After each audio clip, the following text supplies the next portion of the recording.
मेरी पूरी थकान पल भर में गायब हो जाती,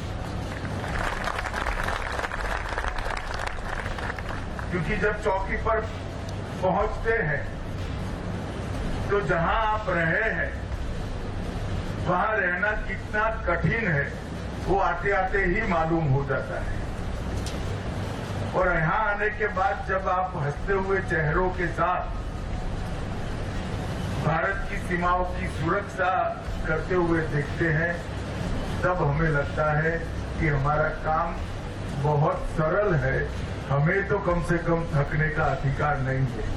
जब आप नहीं थकते हो तो हमें थकने का अधिकार है। बीएसएफ ने स्थापना से लेकर अब तक 60 साल में 66 से लेकर 2026 तक दो सबसे कठिन सीमाओं की सुरक्षा का जिम्मेदारी उठाई। एक पाकिस्तान की सीमा और दूसरा बांग्लादेश की।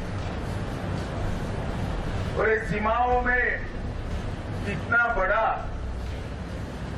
अंतर है कि बीएसएफ के जवान का रिटायर्ड होते होते -45 डिग्री से लेकर +45 डिग्री तक हर मुकाबले का सामना आपको करना पड़ता है।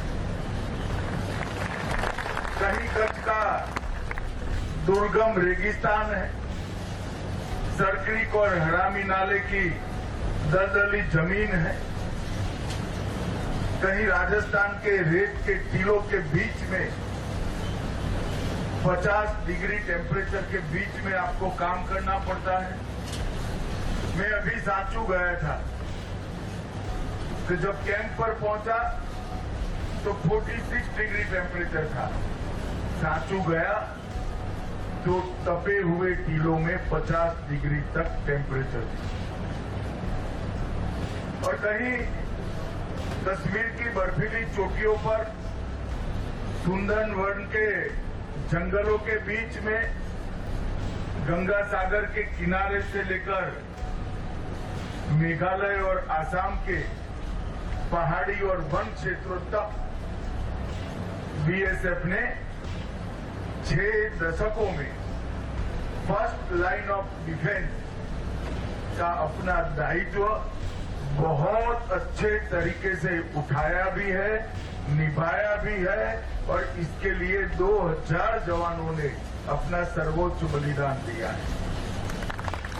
और इसी के कारण न केवल भारत सरकार, 140 करोड़ की जनता हमेशा बीएसएफ के प्रति अपना अहोभाव भी रखती है, सम्मान भी रखती है और श्रद्धा से चैन की नींद भी सोती है। यहां से कुछ किलोमीटर दूर बनासकांठा में आप सबकी एक कठिन ड्यूटी के जनता के परिचय के लिए एक सेंटर बनाया गया। लगभग 250 करोड़ की लागत से सेंटर बना। आज 1 महीने में लगभग 2.5 लाख से ज्यादा गुजरात की जनता वहां जाकर बीएसएफ की ड्यूटी का परिचय लेती। शुरू में मैंने 6 माह तक वहां एक फीडबैक फॉर्म और बीएसएफ के लिए आप क्या मानते हैं इसका जनमत संग्रह जैसा कराया था। आप सभी को आश्चर्य होगा, कई माओं ने लिखा था कि हमारे बेटे बेटियां बड़े होकर बीएसएफ में जाए तो हमें गर्व होगा। देश के लिए इतनी कठिन जीवन जीना बहुत बड़ी बात है। ये जो भाव देश की जनता के लिए पड़ा है, अब वो फीडबैक फॉर्म को ऑनलाइन कर दिया गया है, तो ऑनलाइन लिखते हैं और अपने आप इनके प्रति, बीएसएफ के प्रति इनका जो सम्मान है वो एकत्रित होते जाता है। ये बहुत बड़ी बात। इसी